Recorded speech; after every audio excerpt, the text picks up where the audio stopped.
passes peut-être ton temps à attendre que ta vie devienne meilleure, le prochain objectif, la prochaine réussite, le prochain bonheur, mais si cette façon de penser empêchait justement d'être heureux, c'est exactement ce qu'avait compris le philosophe le plus pessimiste de l'histoire.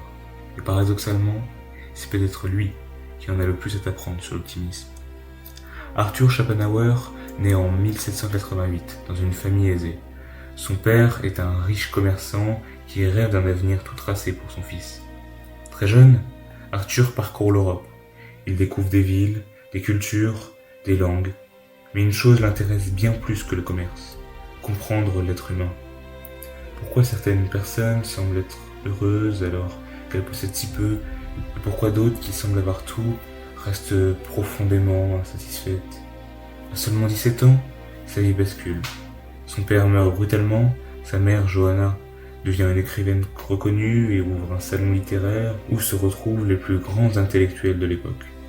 On pourrait croire qu'Arthur y trouvera enfin sa place, mais c'est tout le contraire.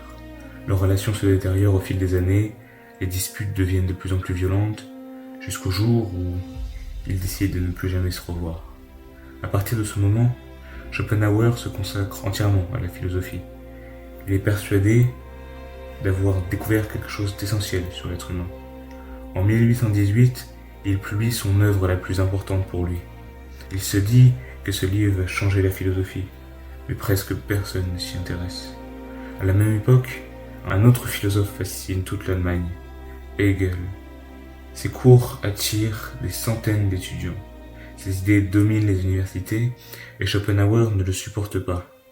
Non pas parce qu'il le jalouse, mais parce qu'il est convaincu que ses idées sont plus proches de la vérité. Alors il prend une décision étonnante. Il programme ses cours exactement à la même heure que ceux de Hegel. Pour lui, les étudiants n'ont simplement pas encore compris. Il est persuadé qu'une fois confrontés à ses idées, ils finiront par le choisir. Puis vient le premier cours, les étudiants arrivent, mais ils ne s'arrêtent pas. La plupart continuent leur chemin en direction de l'amphithéâtre voisin, celui de Hegel. Pendant que les salles de son rival débordent d'étudiants, les scènes restent presque vides. Année après année, le scénario se répète, et pour beaucoup, Schopenhauer devient simplement le philosophe qui a échoué. Mais cet échec va le pousser à comprendre quelque chose de bien plus grand que sa propre histoire. Toute sa vie, Schopenhauer a observé une chose. Les hommes semblent toujours poursuivre quelque chose. Plus d'argent, plus de reconnaissance, plus de confort, plus de succès. Et lorsqu'ils l'obtiennent enfin, ils trouvent rapidement une nouvelle raison d'être insatisfaits. Pour Schopenhauer, ce n'est pas un accident, c'est simplement la condition humaine. Nous passons notre vie à désirer ce que nous n'avons pas, puis à nous habituer à ce que nous obtenons. Et c'est précisément ce qui crée en partie notre souffrance. En tout cas, à ses yeux, la vie n'est pas un conte de fées. Elle est remplie d'échecs, d'injustices, de pertes, de déceptions, un examen raté, un projet qui s'effondre, une personne que l'on perd, une autre qu'on déçoit.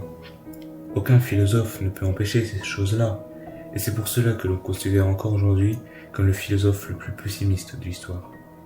Je pense que la plupart des gens passent à côté de quelque chose, car Schopenhauer ne cherche pas à te rendre triste, il cherche à te rendre lucide.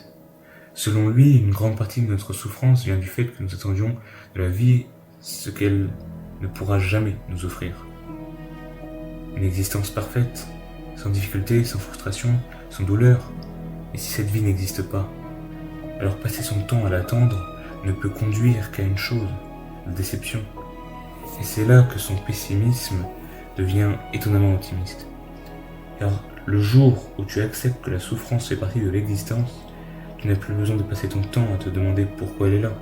Tu peux enfin te concentrer sur ce que tu peux faire malgré elle. Et c'est peut-être là que se cache le véritable optimisme de Schopenhauer. Car un pessimiste et un optimiste ne regardent pas le monde de la même façon. Le pessimiste voit la souffrance et conclut que tout est perdu. L'optimiste naïf refuse de la voir. Mais Schopenhauer fait quelque chose de différent. Il regarde la souffrance droit dans les yeux, puis il continue d'avancer. Il ne te promet pas que tout ira bien, il te rappelle simplement que les difficultés ne sont pas une erreur de l'existence. Elles en font partie. Et lorsque tu comprends cela, tu arrêtes de passer ton temps à te demander pourquoi est-ce que ça m'arrive à moi. Et tu commences à te demander qu'est-ce que je vais faire maintenant. C'est une différence immense. Car tant que tu attends une vie parfaite pour commencer à vivre, tu risques d'attendre très longtemps. Mais le jour où tu acceptes que chaque existence comporte sa part de douleur, d'échec et d'incertitude, tu peux enfin avancer malgré elle. Et c'est ici que je m'éloigne de Schopenhauer. Car selon lui, la souffrance est si profondément ancrée dans la condition humaine que le bonheur ne peut être qu'un bref répit. Un instant fragile entre deux désirs, entre deux frustrations, entre deux souffrances. Je pense qu'il avait seulement une partie de la réponse. Je pense qu'il avait raison sur la souffrance, mais il se trompait sur ce qu'elle implique. Car ce n'est pas seulement parce que la vie est imparfaite qu'elle est condamnée à être malheureuse. Au contraire, si la souffrance fait partie de la vie, alors chaque moment de joie devient plus précieux. Si l'échec est inévitable, alors chaque réussite a davantage de valeur. Si notre temps est limité, alors chaque instant compte davantage. Autrement dit, ce n'est pas malgré les imperfections de la vie que celle-ci a de la valeur. C'est en partie grâce à elle. Et peut-être que le véritable optimisme ne consiste pas à croire que la vie sera parfaite, mais à comprendre qu'elle n'aura jamais besoin de l'être. Alors, si tu devais retenir une seule chose de Schopenhauer, ce serait peut-être celle-ci.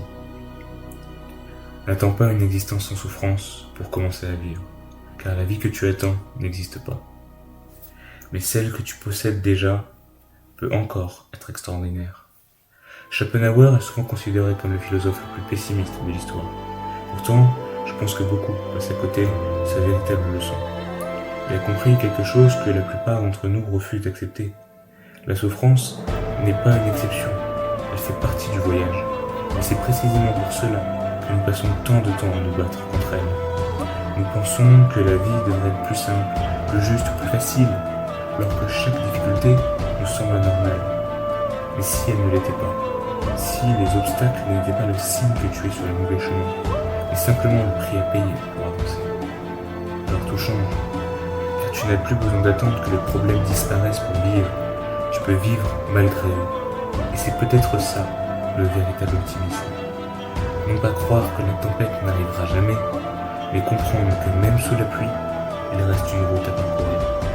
Car la vie que tu attends n'existe peut-être pas, mais celle que tu possèdes déjà mérite d'être vécue.